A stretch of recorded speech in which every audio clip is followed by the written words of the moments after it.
Obrigada a Feliz pela oportunidade. Obrigada, Carla, também pela oportunidade. E obrigada também pelos dados atualizados, porque eu já tinha errado o número aqui na pauta. Então, eu acho bom que eu tinha posto assim, mais D, né? A gente não sabe exatamente o número, mas o meu mais D já estava desatualizado também. Então, ela é a garota de milhões. Trouxe aqui os livros para ficarem pertinho da gente, que eu acho que o livro abençoa, né? O livro ajuda. Você não pode fazer uma conversa sobre o seu livro sem eles aqui. Aí eu, trouxe para eles ficarem aqui, meus amados. Então, trouxe aqui umas perguntinhas para ela. A gente vai fazer a seguinte dinâmica. Nos pediram em torno de 1 hora de conversa. A gente vai aqui seguir até uns 50 minutos e depois abrir para a plateia, esticando no máximo até 1h05, 1h10, porque já temos outra mesa na sequência, tá? Então, vamos lá. Escrevi o seguinte, que ela é a escritora que mais vende livros no Brasil, sendo uma das mais lidas e queridas da atualidade, com mais de 900 mil livros vendidos. E desses livros que estão aqui, Tudo é Rio, A Natureza da Mordida e Véspera. Eu acho que isso todo mundo aqui já sabe. Assim como eu acho também que todo mundo aqui já sabe que a mineira Carla Malheiro é publicitária, dona de uma agência em Belo Horizonte e jornalista, mesmo tendo cursado matemática por um tempo. E que, como se não bastasse escrever como ela escreve, ela ainda pinta, canta e toca. Pois é, coisa que eu bem queria que ela fizesse aqui hoje, mas não custa sonhar. Com a popularidade que a Carla tem e a quantidade de boas entrevistas que ela já deu, muitas delas acessíveis, né, na internet, é difícil mapear o que as pessoas não sabem sobre a Carla, né, e sobre o que ela ainda não falou. Mas ela é uma autora e uma pessoa muito generosa, então eu acho que a gente aqui não vai ter esse problema. Ela acolhe os temas sensíveis, dando a eles voz, dando palavra e dando corpo. E esse é o caminho da nossa prosa nessa terra mineira tão especial que nos acolhe. Carla, obrigada pela sua presença, pela sua disponibilidade externa e interna. Quero começar trazendo o tema desse encontro, que foi batizado de Histórias de Famílias e a Escrita dos Sentimentos. E pedir a você que fale para a gente sobre a sua escolha das relações familiares como um campo para a sua escrita. Bom, primeiro, boa tarde. É uma alegria imensa estar aqui. Quero agradecer a Cristina, assim, que não desistiu de mim, porque eu estava vivendo assim um acúmulo de tarefas e algumas pessoas sabem que eu tive uma perda muito grande. Eu perdi uma sócia de muitos anos, tem 1 ano e pouco, e isso me sobrecarregou muito, além de estar tentando escrever meu 4º romance. Outro dia eu estive num evento e falei, olha, estou tentando escrever meu 4º romance. Aí alguém gritou da plateia, para que vocês convidam ela, gente? Ela tinha que estar escrevendo. Então, é mais ou menos isso, né? Assim, uma vontade muito grande de ficar escrevendo. Mas eu adoro que a Cristina não tenha desistido de mim, e a Lúcia Riff também tenha me motivado, porque eu amo Tiradentes. É um dos lugares que eu mais gosto, assim, aqui em Minas, no Brasil e acho que no mundo.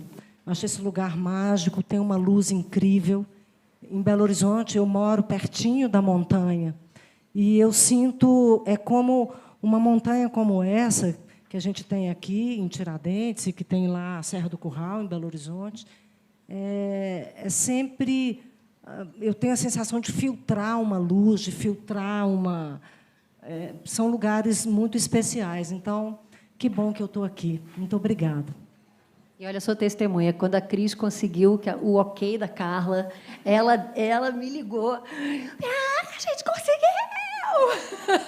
Foi assim.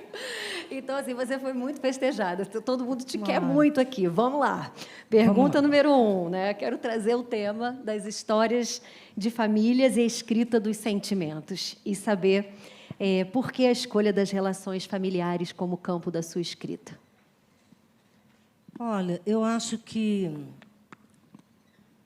tudo que a gente consegue ser começa numa infância, né? A gente começa nesse primeiro lugar que nos recebe no mundo, que nossas primeiras experiências, daquelas a gente muitas vezes não vai lembrar, né? Não vai lembrar do que aconteceu, mas essa infância é uma parte importante demais no arranjo das nossas potências de bem e de mal. Eu acho que todos nós nascemos com essas potências de viver o bem e o mal dentro das nossas circunstâncias. E eu acho que esse lugar que nos recebe, ele é parte fundamental desse equilíbrio que a gente vai buscando. Então, eu tenho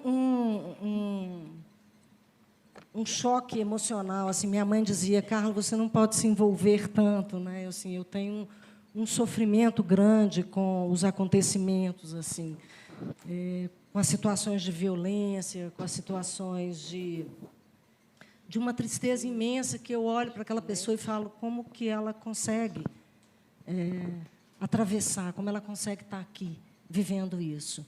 E é uma coisa louca, porque eu sou uma pessoa muito privilegiada.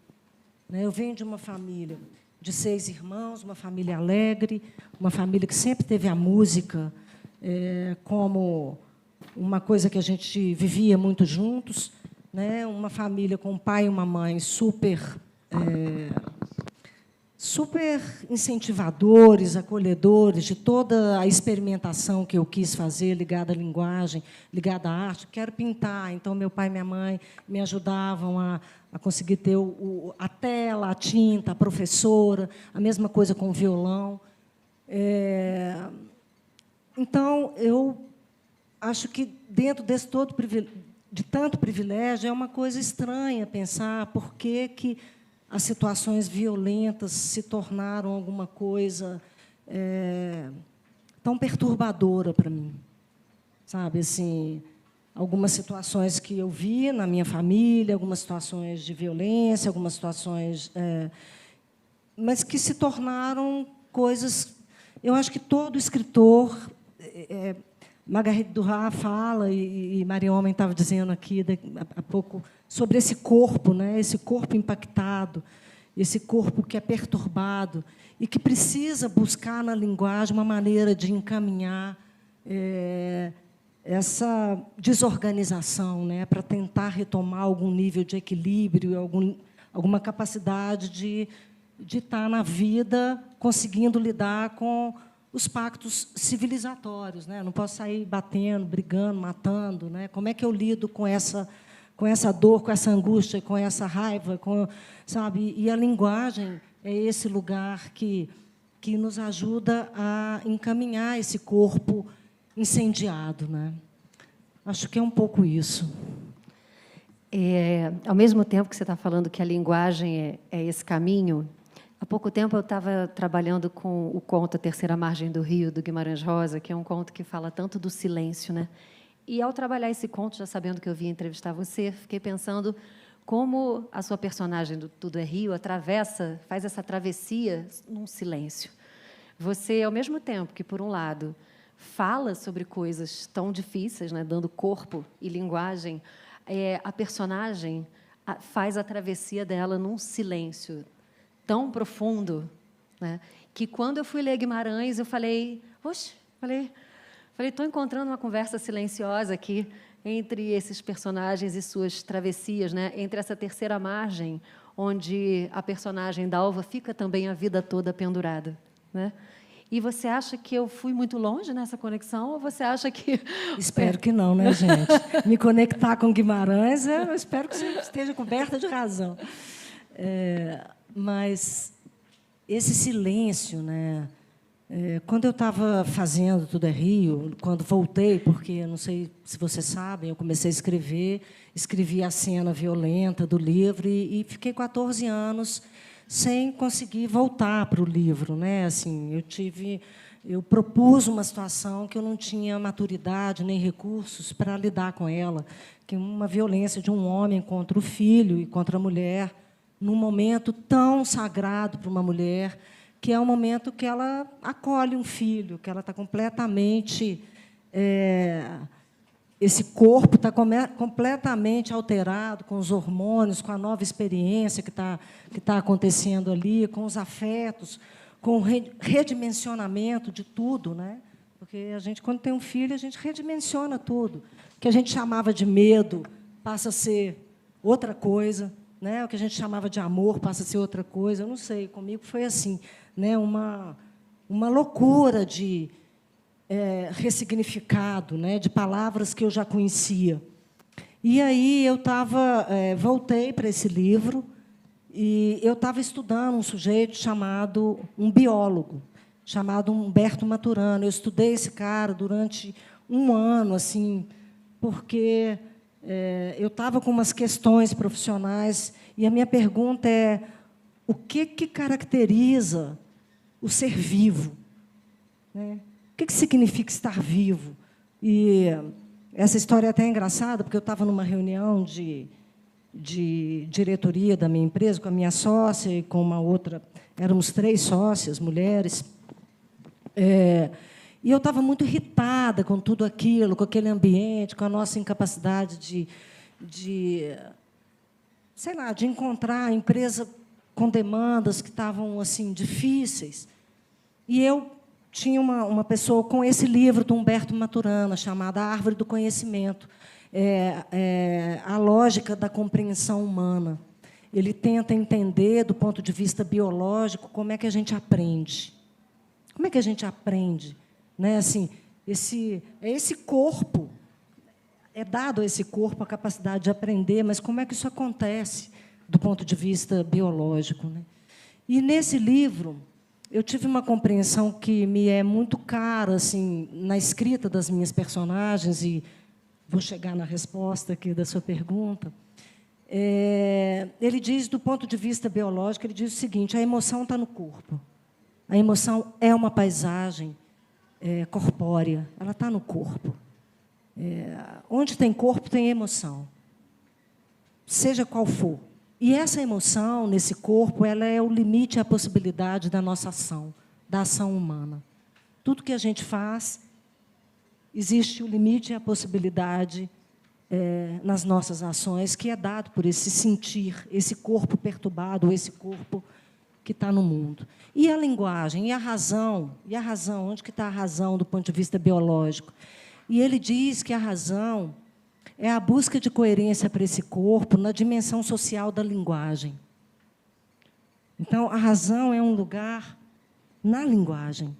A gente não é capaz de pensar sem palavras, de elaborar, de encaminhar sem linguagem. Então, a linguagem é o que ajuda esse corpo a retomar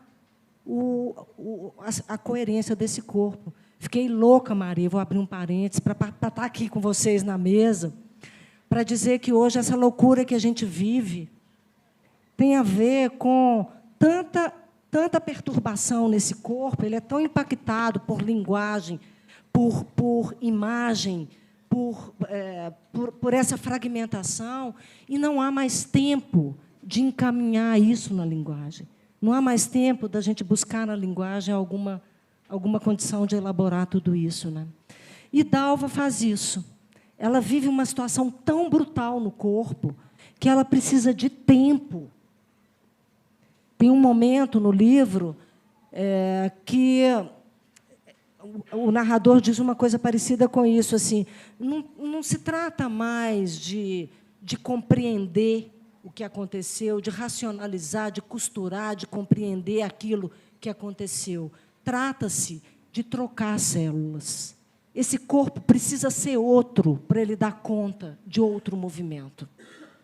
E o silêncio tem a ver com isso, sabe? Com esse tempo. O tempo para que o corpo trabalhe e seja capaz de elaborar uma outra coisa que não se está conseguindo elaborar com aquele corpo que está sentindo aquilo que ele está sentindo. Eu acho que é isso. Olha, tipo, está gravando para eu poder escutar de novo? Carla, a leitura dos seus textos flui como um rio, No entanto, sentir e pensar sobre os sentimentos que reviram dentro da gente com a leitura deles não é tarefa simples. A leitura puxa a gente num galope, mas o coração e o pensamento precisam de mais tempo, né, para elaborar a sequência dos caixotes que você dá na gente. Então, você também provoca na gente isso que os acontecimentos provocaram com a Dalva, né, na Dalva. E eu acho que uma das reflexões mais difíceis que os seus livros nos provocam, ou provocaram em mim, se refere à relação entre crime e castigo, entre erro e punição, e como o terceiro elemento desse tripé, o perdão, né? É um tripé que dialoga diretamente com as nossas histórias individuais e também com o que estamos vivendo coletivamente, eu acho, no tribunal que a esfera pública vive com as redes sociais, né? E eu queria te ouvir sobre isso, sobre essa relação entre erro, punição e perdão na construção das suas narrativas. E por que isso é um ponto nevrálgico para você? Bom, primeiro que eu comecei a pensar sobre isso, estudar sobre isso, elaborar sobre isso, muito em retrospecto. Não foi, eu não escrevi Tudo é Rio como resultado de uma decisão, vou escrever um livro, tampouco foi uma decisão de pauta, vou escrever sobre violência, vou escrever sobre perdão. Essas coisas eu fui compreendendo na medida que fui trocando com o leitor, percebendo coisas que estavam na ordem do inconsciente, e estudando. Tem aqui Vânia Moraes, está aqui, que é uma linda aqui na plateia comigo, é uma estudiosa, uma intelectual maravilhosa, com quem eu troco muito. E a gente vem estudando o perdão juntas. E o perdão se tornou uma grande questão em Tudo é Rio, porque ele é a questão polêmica em Tudo é Rio. Ele é a grande polêmica de Tudo é Rio. Pessoas que adoram Tudo é Rio e pessoas que não gostam porque o perdão acontece. E eu tenho sido muitas vezes convidada a falar sobre o perdão. E eu preciso sempre dizer que, quando a gente conversa sobre perdão num país de tanta impunidade, tanta violência, especialmente contra a mulher, contra os pretos, né, contra os pobres, a gente precisa entender de que perdão que a gente está falando. Porque, no senso comum, muitas pessoas acham que perdoar é dar um tapinha nas costas e falar: tudo bem, vamos em frente, esquece. E o perdão não é isso. Não é? O perdão não é isso. O perdão não é sequer alguma coisa que a gente decida fazer. A gente pode até agir como quem perdoa, mas perdoar, de fato, no sentido de uma ideia de cessar o ódio e conseguir retomar a própria vida, sair da mão do agressor, não é? Porque se você não perdoa e se você alimenta o ódio, todos os dias você renova a agressão. Então, você está na mão do agressor. Como sair desse lugar que, muitas vezes, é uma camada que a justiça não alcança? Você pode dar a pena máxima para aquele sujeito que matou um filho seu. Mas essa pena máxima não alcança um lugar muito profundo dentro de você e muito sofrido, que é o lugar do ódio, da dor, da raiva por uma violência que você sofreu.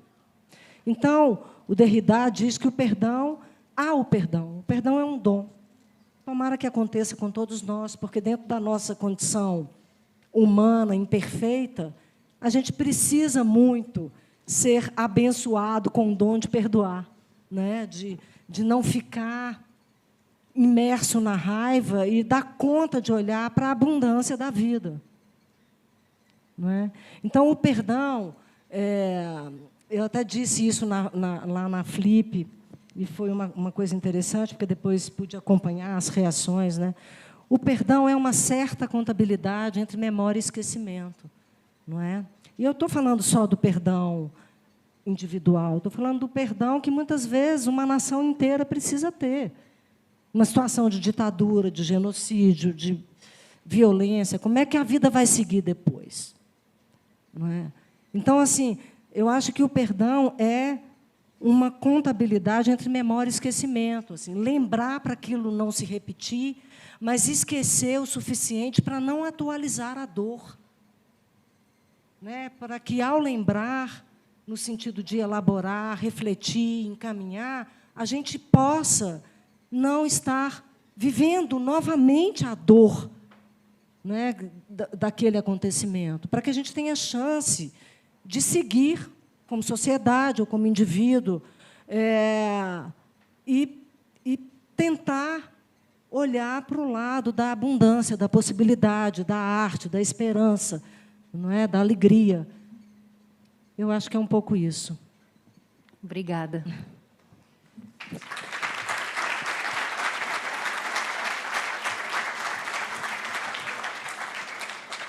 Um outro fio, Carla, que eu acho importante para costurar as reflexões que eu queria puxar aqui, ele se refere em como você traz o tempo para a sua narrativa. Eu acho que a palavra véspera, no sentido de passado, e o passado do passado, né, ele está presente em todos os seus livros, porque você faz isso com maestria. Você desfia o tempo para trás enquanto você leva a história para frente. De forma que, quando você revela o passado dos personagens, a nossa forma de olhar para eles vai mudando. E, com isso, também a forma como nós julgamos os personagens, né? O passado revela como chegamos a extremos, como você diz em Véspera, né? Revelar a construção do passado, esse como, pode soar uma justificativa para atitudes irreversíveis e imperdoáveis, né, dos personagens, ou isso faz com que as suas histórias se aproximem da letra da música do Gil, que diz: não há o que perdoar, por isso mesmo é que há de haver mais compaixão. Bom, eu acho que é claro que há o que perdoar, né? Assim, mas isso está me lembrando uma coisa que eu venho falando. Assim, a gente está imerso nas nossas circunstâncias, né? A gente esse equilíbrio do bem e do mal tem muito a ver com o que a gente vive, né? A gente vai se constituindo. Então, nós somos seres que somos muito marcados pelas oportunidades que a gente tem e pelos acontecimentos. Você nasce num lugar miserável, violento, não tem acesso ao afeto, ao amor, não conhece isso. Pô, você vai ser o quê? Eu quero descartar essa perspectiva. Quando eu olho para uma situação, é por isso que as pessoas olham para alguém brutal e falam: pô, esse cara é um monstro. Não, esse cara não é um monstro. Esse cara é um ser humano que foi gestado aqui, nisso que a gente está construindo. Não é? E aí eu acho que essas circunstâncias, esse tempo, esse passado, as nossas vésperas, eles são parte muito grande, não para justificar, mas porque eles são, de fato. Eles são. Olha, eu fazia análise com um psicanalista que teve uma filha assassinada. Foi uma coisa terrível lá em Belo Horizonte. Ela estava chegando em casa um dia à noite e com um irmão, e foram pegos, os caras entraram dentro de casa e roubaram, e aí depois eu acho que ela fez uma tentativa de sinalizar alguma coisa, e o cara executou ela friamente. Bom, esse meu psicanalista ficou um tempo sem atender. Na primeira consulta que eu fui com ele, depois disso, ele falou a consulta inteira. E acho que ele entendeu que ele precisava falar com os clientes dele, porque estava todo mundo sem saber como lidar com aquilo. E aí ele contou um caso, eu achei impressionante. Ele contou o caso do assassino da filha. Ele falou: olha,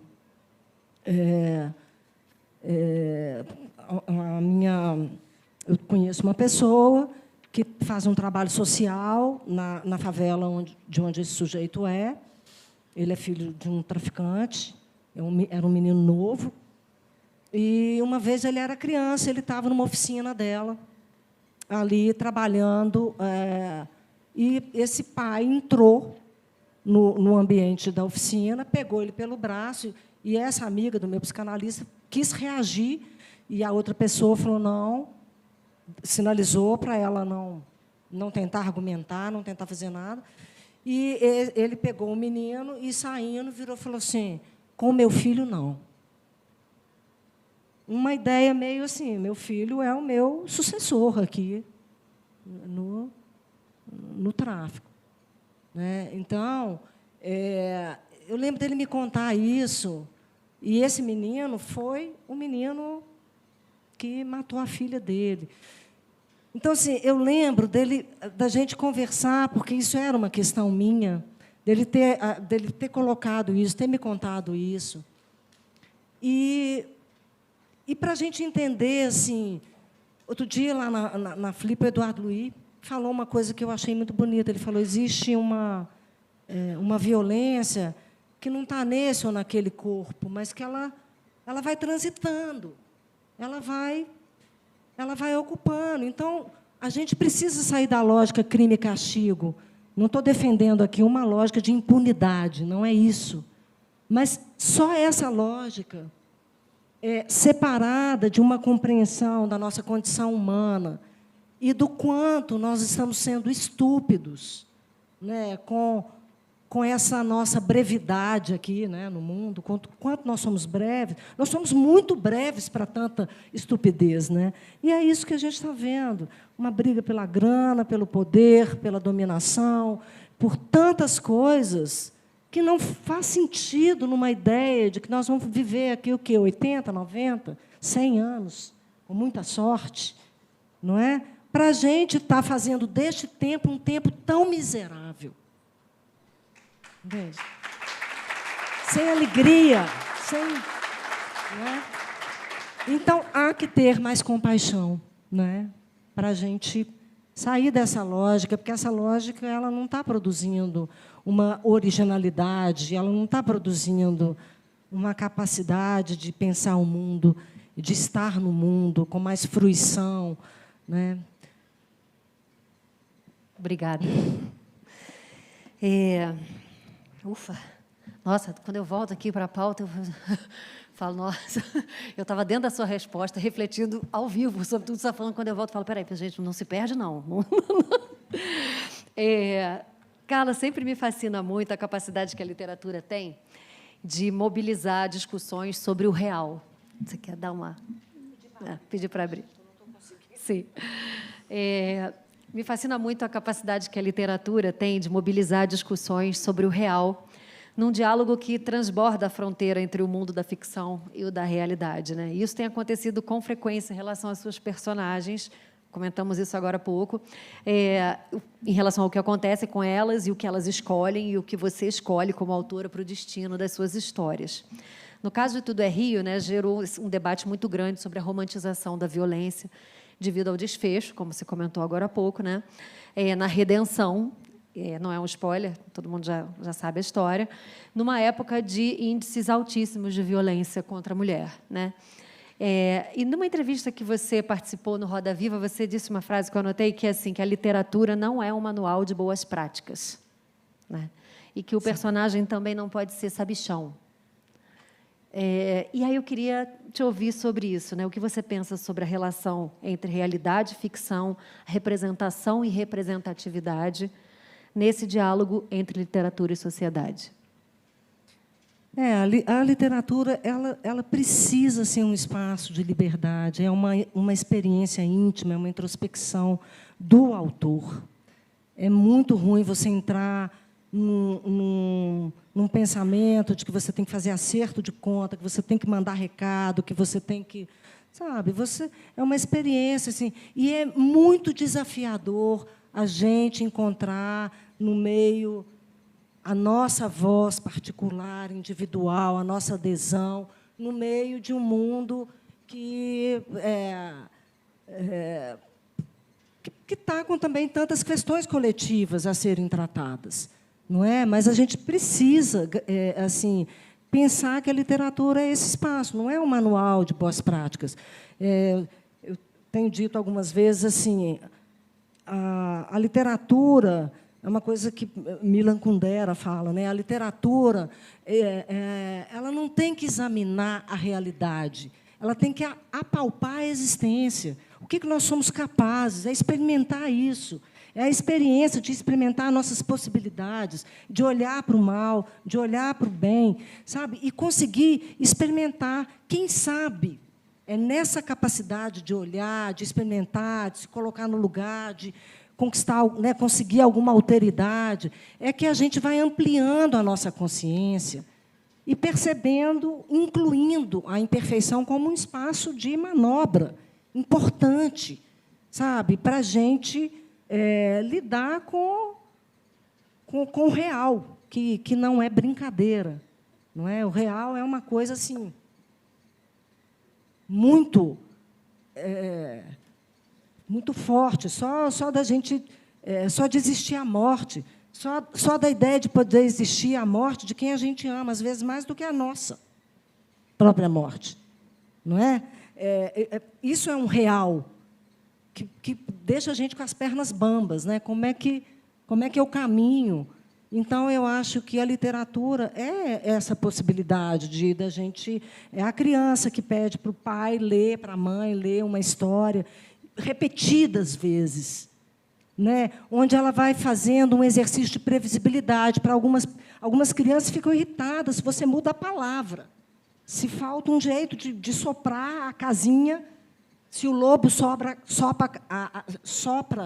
a casinha de um jeito diferente, que você contou várias outras vezes, a criança se irrita, porque esse exercício de previsibilidade, né, é tão importante para a gente confiar que alguma coisa a gente está entendendo, que alguma coisa a gente... Né? Então, eu fico achando que é um pouco isso. Acho que até me perdi, né, gente? Assim. Não, perca-se sempre, por favor. Carla, como foi para você escrever, não sobre sexo, mas escrever sexo?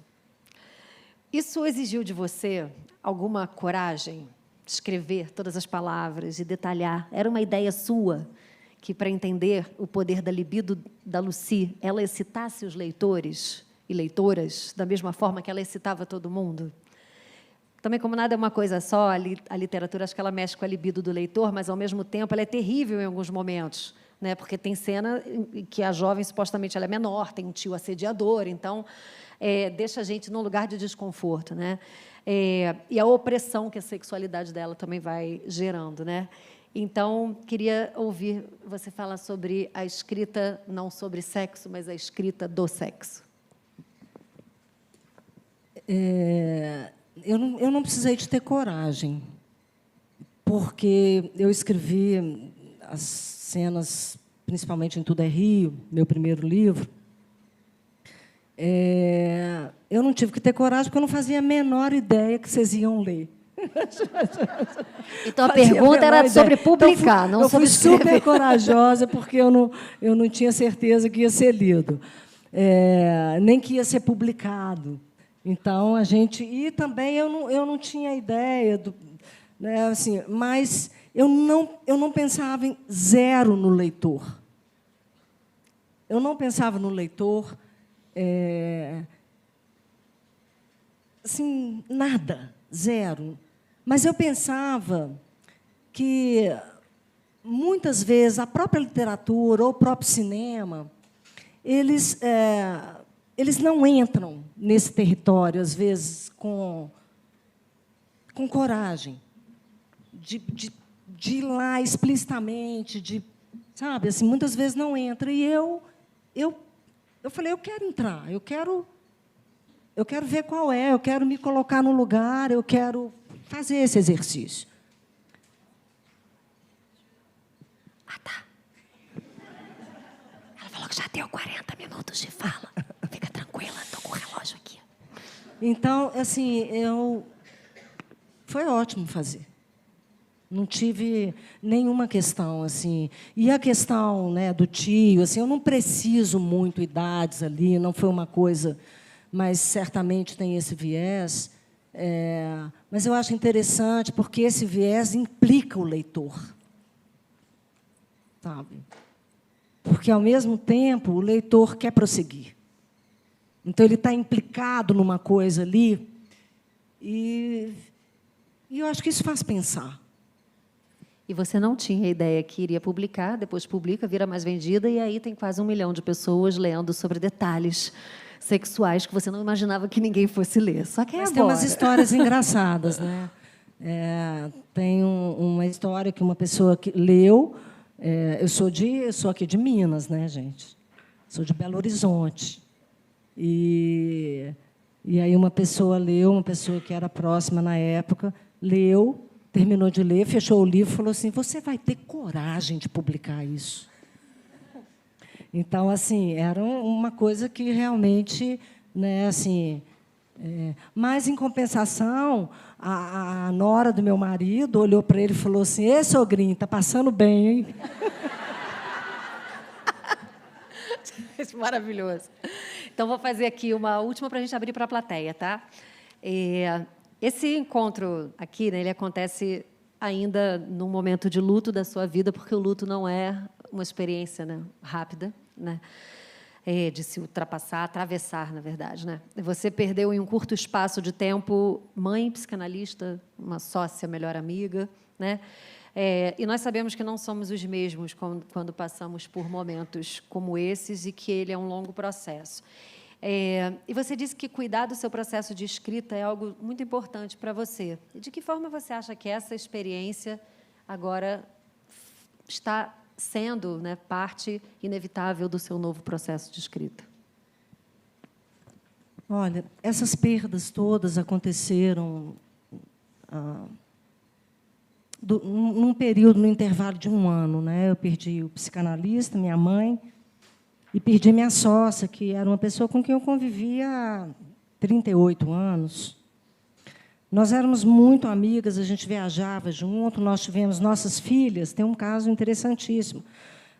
Nós engravidamos mais ou menos na mesma época, e as nossas filhas, a previsão era que nascessem com 1 mês de diferença.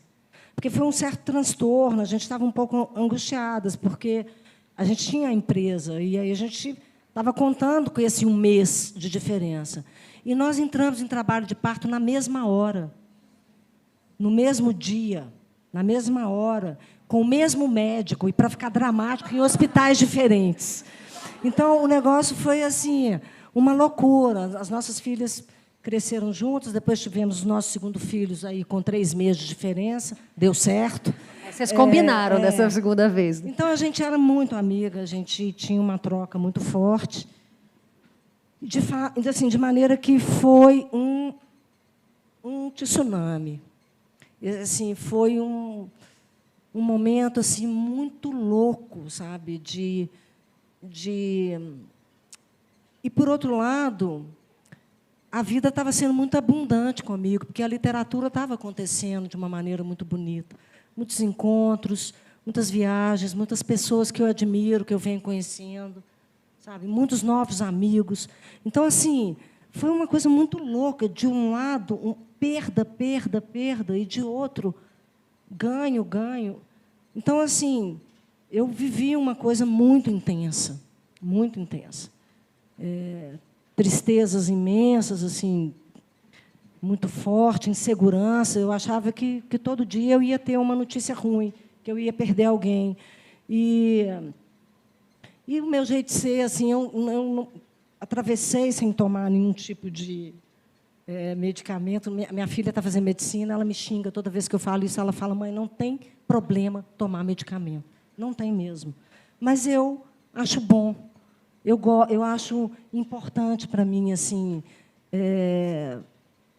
lidar com a minha dor, sabe, assim, e criar meus recursos." Então, eu acordava de manhã, meditava, fazia pintava. E nesse luto da minha sócia, porque ela teve um câncer de pâncreas, e foram 8 meses entre o diagnóstico e a morte. E um dia eu fui visitá-la. Eu já tinha publicado meus 3 primeiros romances e tinha decidido que eu ficaria uns 4 anos sem escrever. Eu queria ler, queria viver, né, para ter alguma coisa interessante. Eu não queria emendar com outro livro. Estava com vontade de voltar a estudar violão, vontade de fazer essas coisas que é puro amadorismo, não tem nenhuma pretensão em em nada, né? Nem com a música, nem com a pintura, mas são coisas que me dão instantes muito preciosos. Eu adoro gastar minha vida com isso, meu tempo com isso. E aí eu fui visitar a minha sócia, e ela estava muito assim, terminal. Foi uma conversa muito íntima e, ao mesmo tempo, dolorosa e confusa para mim. E, na hora que eu cheguei em casa, eu abri o computador e comecei a escrever meu quarto romance. Então, eu percebi, de uma certa maneira, o quanto essa perturbação estava pedindo uma linguagem. Embora o meu livro novo não seja nada sobre isso, eu não sei fazer autoficção. Eu sempre me acho muito repetitiva e lamuriosa quando estou escrevendo algum texto meu, assim, de auto, né, não consigo fazer autoficção. Eu gosto da ficção. Mas aí eu cheguei e comecei a escrever. Assim, comecei. Eu estava com algumas ideias que eu estava não deixando, assim, não dando muita linha, e comecei, e cá estou. Penso que já tem, né, quase 2 anos e pouco estou escrevendo. Então, acho que talvez o ano que vem tenha livro novo aí. Oba!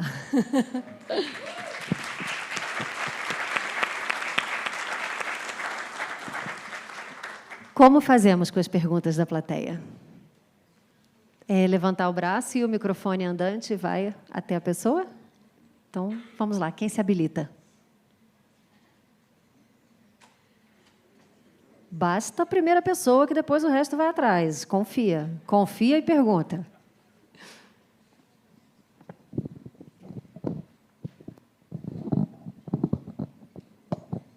Boa tarde, meu nome é Lívia. Quero agradecer primeiramente a presença de você aqui. Foi ótima a discussão que vocês tiveram. Eu queria perguntar, a gente tem vivido assim, em um mundo muito dividido, né? Entre o bem, o mal, o bom e o ruim. Até tanto pela discussão, né, do final do seu livro Tudo é Rio, né, que trouxe bastante discussão sobre isso. Eu queria saber se a literatura, né, seria capaz de reverter esse cenário, porque eu acho assim, que o mundo precisa de entender as nuances, as complexidades, sem dividir nesse binarismo de bem ou mal, bom ou ruim, tudo assim muito preto e no branco. Aí queria saber sobre isso, se a literatura seria capaz de reverter esse cenário. Essa ideia de que é possível separar bem e mal no humano é uma ideia muito violenta. E ela se presta a dizer o seguinte: eu sou boa, eu sou bem, você é o mal, então eu posso te destruir, eu posso te torturar, eu posso te queimar na fogueira, não é? Eu posso tirar de você todos os direitos, porque você é o mal, você é o demônio, você é o diabo. Então, essa é uma ideia muito perigosa, sabe? Eu acho que assim, nós somos seres misturados, não é? E a gente precisa construir a partir dessa compreensão. Porque, senão, a gente fica arrogante, achando que a gente pode, o tempo inteiro, julgar, condenar e fazer o que a gente achar que quer fazer. Olha esse acirramento que a gente está vendo no mundo. Qual é o discurso? Eu falo em nome de Deus. Se eu falo em nome de Deus, eu tenho autoridade para fazer tudo. Por isso se apropriam dessa ideia de falar em nome de Deus, em nome de... Porque é isso, eu passo a deter o bem, eu passo a achar que eu sou o bem e que eu posso, né, eu vendo essa narrativa de que eu posso acabar com o outro porque o outro é o mal, vamos extirpar o mal do mundo. Não é? E a gente sabe onde isso vai dar, né? Próximo. Obrigada. Tem uma pessoa aqui, tem outra pessoa aqui já.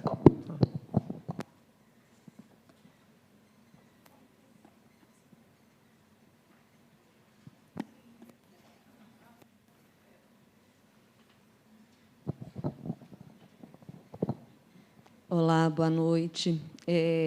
Assim, nos meus sonhos eu imaginei que eu estaria aqui hoje, assim, a ter esse momento. Eu moro aqui em Tiradentes, e a gente sempre tem esses presentes aqui, né? Essas pessoas maravilhosas que vêm trazer tudo isso, que foi o que me trouxe para cá. Também sou de Belo Horizonte, vim para cá depois de uma situação chocante, né? E que me fez buscar um outro lugar de viver.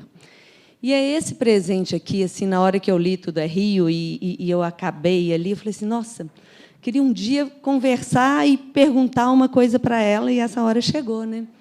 É óbvio que é uma pergunta assim muito, se você não quiser responder, não precisa, mas assim, eu sempre pensei se teria tido o mesmo final se não houvesse aquela redenção, né? Eu imaginei que não. Eu nunca imaginei que... Não sei se pode falar, porque é um spoiler, a gente fica assim com medo, entendeu? Mas eu sei que você sabe do que eu estou falando. Quem leu Tudo é Rio aqui? E lá fora, quem está nos vendo pela transmissão, quem leu Tudo é Rio, também pode levantar a mão, que a gente está aqui sentindo a vibração. Então, tudo bem.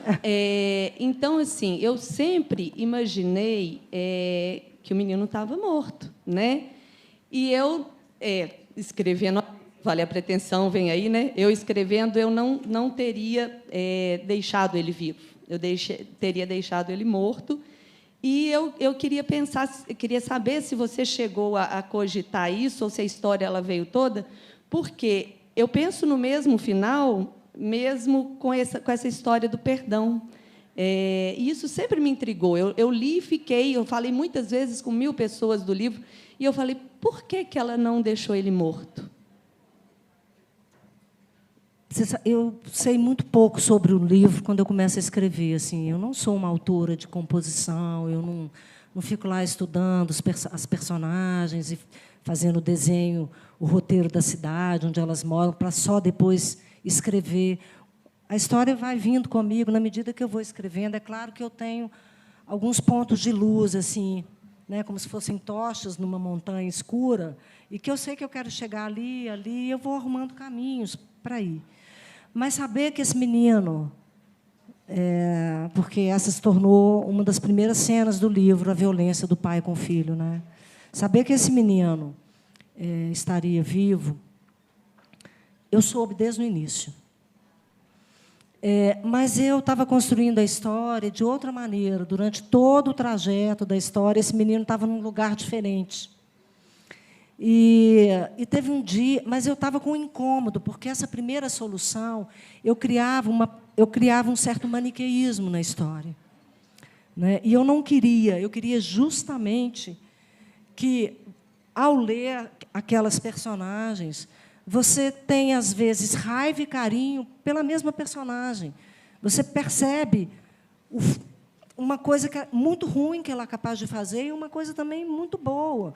Então, quase nenhuma das personagens do livro escapou. E aquela solução anterior fazia com que Dalva fosse só vítima. Eu não queria que ela fosse só vítima. Sabe? Então, eu fiz um pouco... Na hora que eu... Essa não foi interessante isso, porque eu sempre tive uma certa desconfiança da ideia de que os personagens mandam no autor. Eu achava isso um pouco assim... Eu não acreditava muito nisso. Mas aconteceu comigo. Na hora que eu estava escrevendo Tudo é Rio, que era esse... Um dia eu falei, não, esse menino está com essa outra pessoa. E eu levei um susto. Foi assim... foi uma coisa... Mas, na hora fez um sentido. É igual na matemática. Você está lá atrás de um problema, tentando, né, achar... Todo processo criativo, na verdade, é um pouco assim. Você está lá tentando achar uma solução, tentando, não vem, você busca, você vai... E, de repente, você se distrai e vem no banho, vem na hora que você está mergulhando, vem numa... Vem, né? Quem trabalha com criação sabe quantas coisas você correu atrás delas, mas foi na hora que elas decidiram te encontrar que elas te encontraram. Então, eu acho que foi um pouco por aí. Como diz o Paulo Leminski, né? Distraídos venceremos, né? Distraídos venceremos. Né? O acaso vai nos proteger enquanto andarmos distraído. Enquanto eu andar distraído. Quem está na fila mais? Temos mais um. Acho que podemos mais... Pergunta da Maria Homem e a outra, e aí a gente encerra? É esse o tempo que temos? Pode ser? Sim, por favor. Eu acho que tinha outra pessoa antes de mim. Está guardada ali também uma outra. Mas já que está na minha mão... sabe que, você falando, né, o perdão, acho que é um enigma. Afinal, o que é? E, em parte, é inconsciente, assim como a paixão. Eu não decido, né? Olha, você é um partido excelente para mim, você não vai me sacanear, a relação é boa família, vou me apaixonar, então, por você, né? Assim, normalmente é até o contrário, né? Você é péssimo, mas eu estou apaixonada. Você né? não pode ser objeto da minha paixão, mas você me deixa louca, né? Mais ou menos assim. E perdão, acho que é parecido. Então, é inconsciente. Agora, pensando, afinal, a posição do outro sobre o crime, ou sobre o erro, ou sobre o ato, ela é relevante para ajudar a gente a perdoar? Outra pergunta correlata, né, que foi a pergunta anterior. O acontecido, o efeito do ato, o que aconteceu, né, deu muito errado, deu mais ou menos, é relevante? Ou é uma posição totalmente subjetiva? Né? Entende? Eu acho que eu ampliaria. Tem 2 tipos de perdão, tem 3 tipos de perdão. Daria para a gente fazer assim uma outra mesa de 3 horas também, porque é difícil demais, né, esse tema. O perdão tem essas discussões todas, né? Assim, eu dependo do arrependimento para perdoar. Há filósofos, teólogos, alguns que defendem que não depende, porque o sujeito que você perdoa é o sujeito que fez a ação, e o arrependido já é outro sujeito.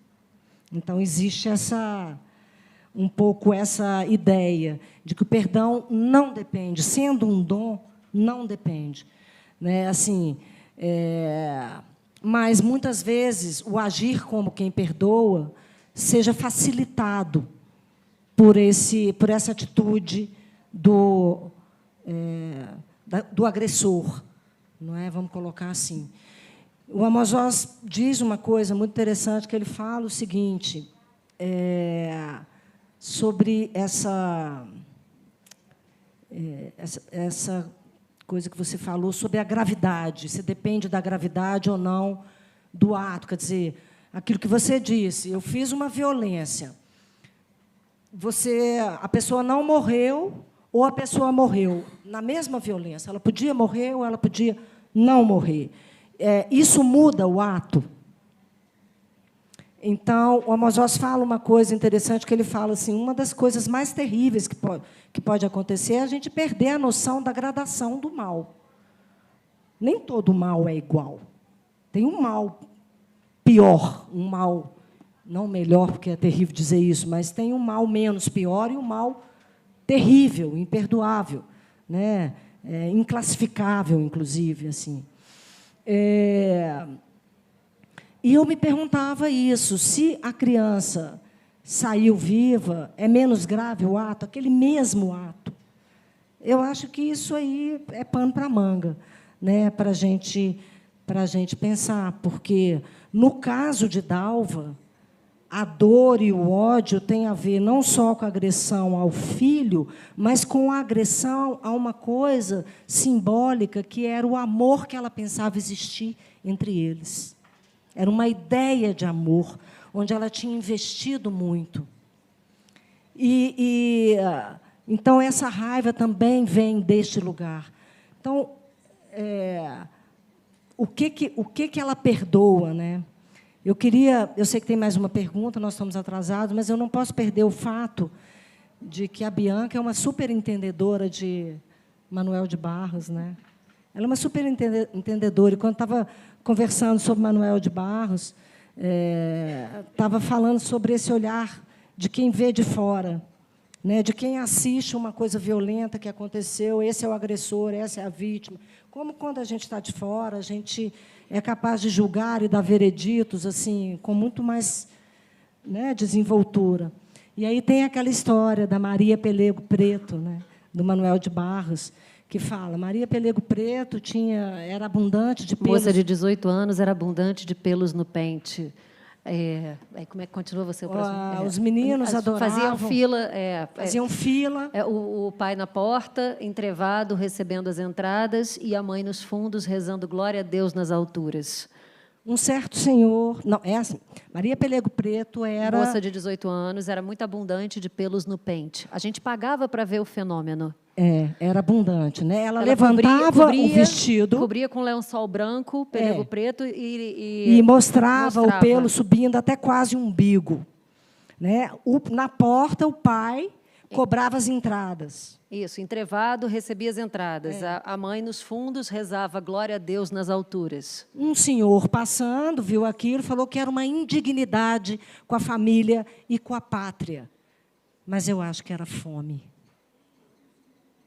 Então... É isso.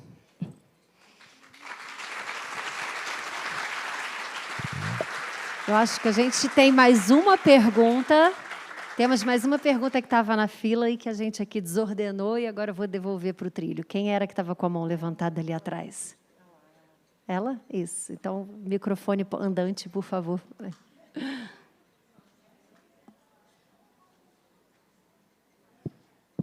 Oi, gente. Prazer, eu sou a Júlia. Primeiramente, parabenizar pela mediação.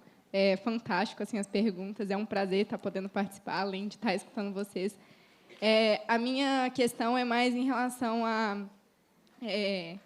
humanos demasiadamente humanos, né? Assim como foi citado na palestra anterior, e de um fascínio muito grande ver toda essa contextualização e uma humanização maior em relação aos personagens.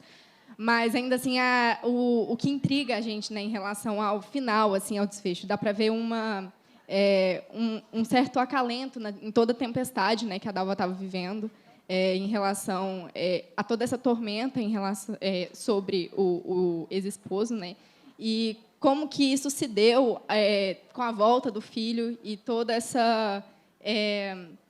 cessar mesmo do perdão mais interno, mas como que isso diz respeito também à relação que tipo, como que continuaria isso, sabe?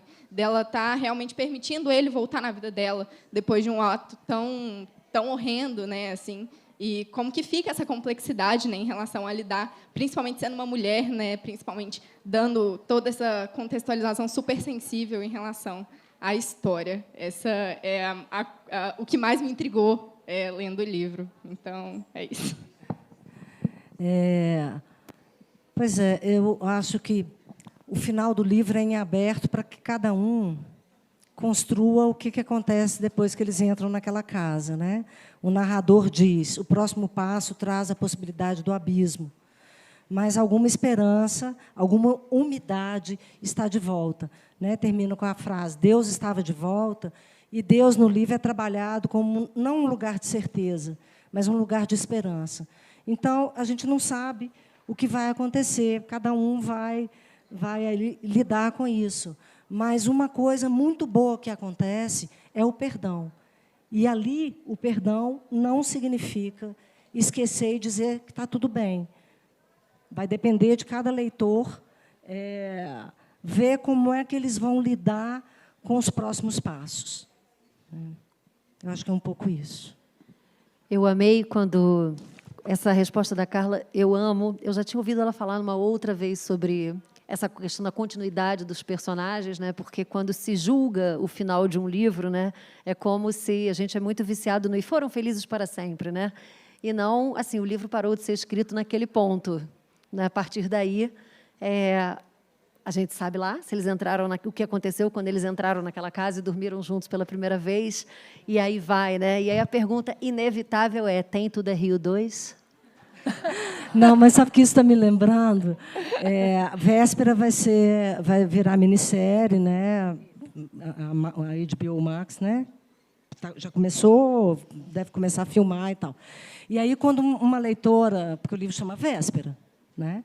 E quando uma leitora leu e ficou sabendo que ia ter a série, ela me escreveu falando assim: "Tô louca pela segunda temporada". Que vai se chamar Hoje. Então, eu quero agradecer, mas demais, imensamente, sem tamanho, a você citar uma frase do seu livro, que você diz assim, do Tudo é Rio. Você diz assim, na página 109. O que mais existe no mundo são pessoas que nunca vão se conhecer. E que bom que nós não somos essas pessoas, né, gente? A gente pôde conhecer melhor você, Carla Madeira.